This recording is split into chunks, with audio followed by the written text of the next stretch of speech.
All right, so what do 327 PMP failures have in common?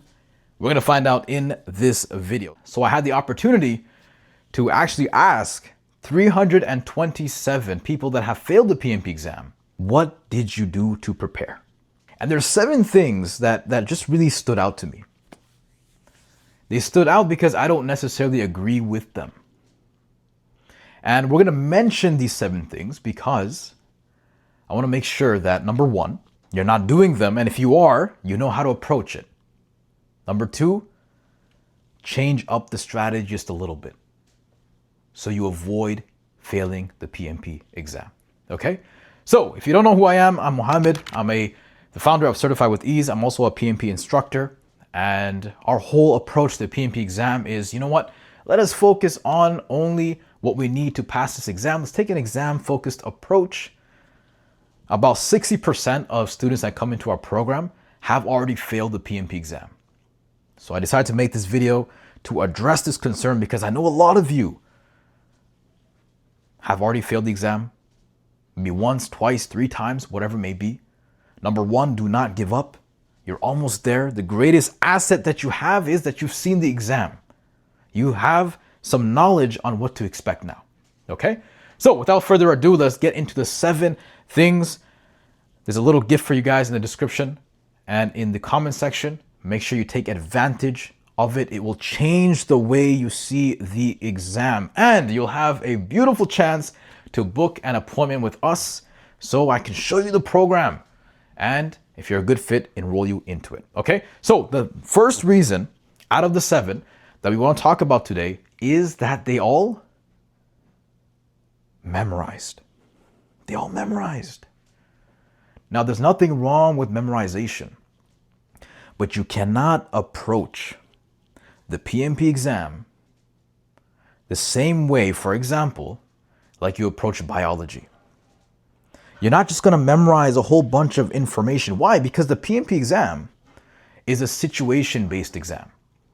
You're going to take theory and you need to understand that and apply it to get to the right answer. So the common factor out of 327 people that we've interviewed is that, number 1, they've just memorized information and they haven't really understood that information. Number 2 is that they only started solving problems at the end. Now, this is one of the things that I have against a lot of Udemy courses. It's 80% theory, 20% questions. 80% information, 20% answering questions.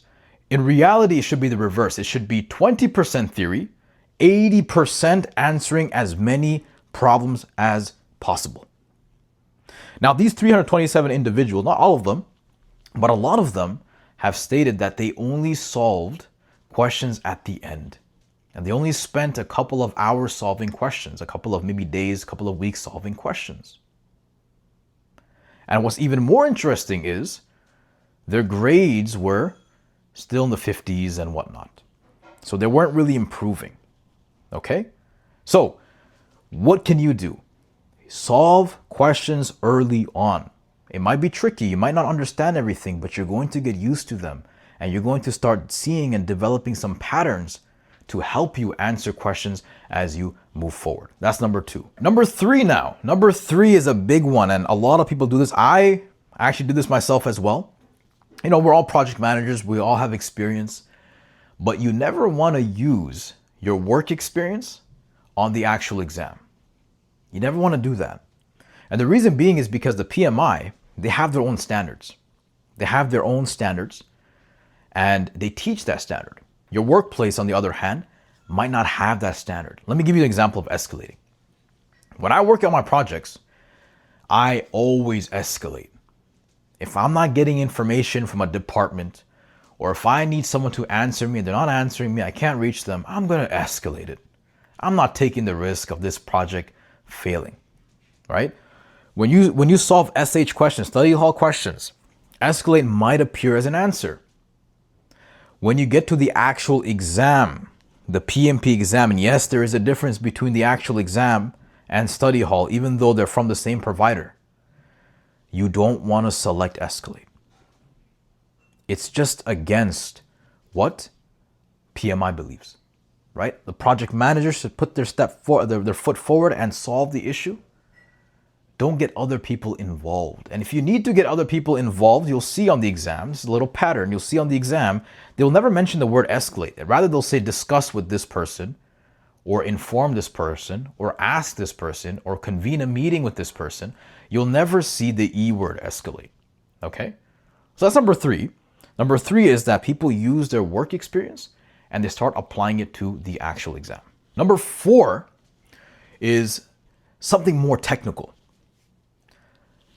This is everyone across the board, 327 people.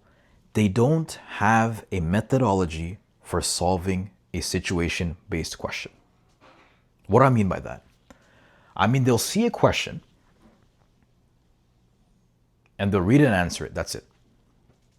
Read, answer, read, answer, read, answer, read, answer. There's no method. There's no, let me take a step back. Principle number 1. Let me understand the problem statement. Let me use the principles to eliminate the answers that contradict them. Let me choose the best answer that completely solves the question.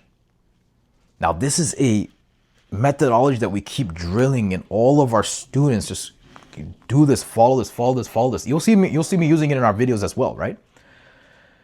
Why? Because it standardizes the entire approach when it comes to solving problems. And you want to standardize it. Why? Because this is a standardized exam. It follows a certain pattern. So if you don't have a methodology for solving PMP questions, you want to figure that out. How am I going to approach a situation-based question? And we mentioned situation-based because 80% of the exam is situation-based. Okay? All right, awesome. So that was number 4. Number 5 is a big one, and I love this one so much. And this is something that if you are a reader, you're not going to have a difficult time with. But if you don't read enough, or if you can't critically think, you might have difficulty in. A lot of people, they tell me, Mohammed, when I'm reading the situation, I have to go back at least twice, or maybe once more, twice, 3 times even, to really understand what the problem is. And that's a big thing. It wouldn't be a problem if the exam was not timed, but the exam is timed.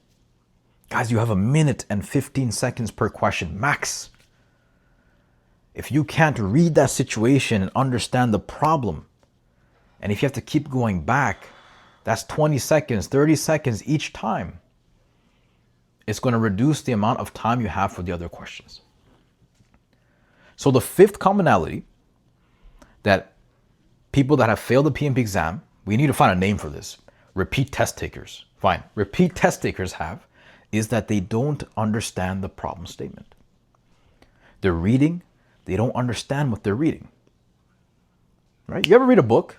You're reading through the novel, or you ever read a boring book, and you're reading and you're like, man, I read a whole page. I don't understand anything. I gotta go back. That's exactly what's happening during the PMP exam. It's so critical because everyone gets tired on the exam. I got extremely fatigued while I was reading through all these questions, right? You want to make sure that you're understanding the problem statement. It saves you so much more time and energy if you don't have to go back and keep reading. Okay, so that's a very, very essential point. All right, so that's number 5. Number 6 is that people don't time themselves. They will solve questions, kind of related to number 5. They'll solve questions and they'll take their time reading, take their time understanding. And a lot of people on average will spend maybe about 4 minutes to solve one question. That cannot happen during the actual exam. If you're taking 3 to 4 minutes solving one problem, that's going to destroy you, because even if you know the answers, even if you studied, if you can't beat the clock, it's an automatic failure. So number 6 is a big one. Make sure you are timing yourself. Now, you don't have to do that right away. If you're not comfortable with solving problems, you can focus on questions without the timer, but you want to gradually transition into timing yourself so you pass on the clock. Okay, so that was number 6. Number 7, the last one that we have on the list, is the biggest one, the most important one. Without further ado, It is that people solve too many questions. You're probably wondering, Mohammed, what are you talking about? Isn't solving more questions better? It depends.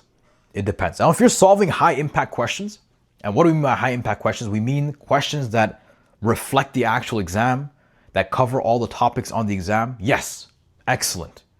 But if you're solving questions that are outdated, questions that talk about ITTOs, questions that mention that, you draw us a critical path, questions that talk about things that you won't even see on the exam, now you ask yourself that question. You ask yourself, is that worth it? It's not, because you're flooding your mind with concepts and with stress that you don't need to have. So number 7 is focusing on high impact questions. 327 people that we've interviewed have told us that they've solved many, many problems.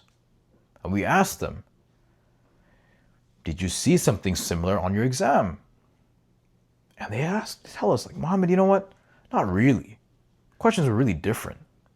That's because they did not focus on high impact questions.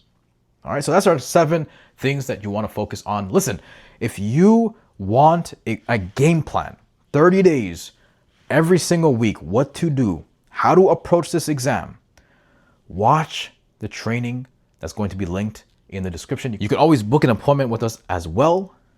There's going to be a calendar link in the same URL.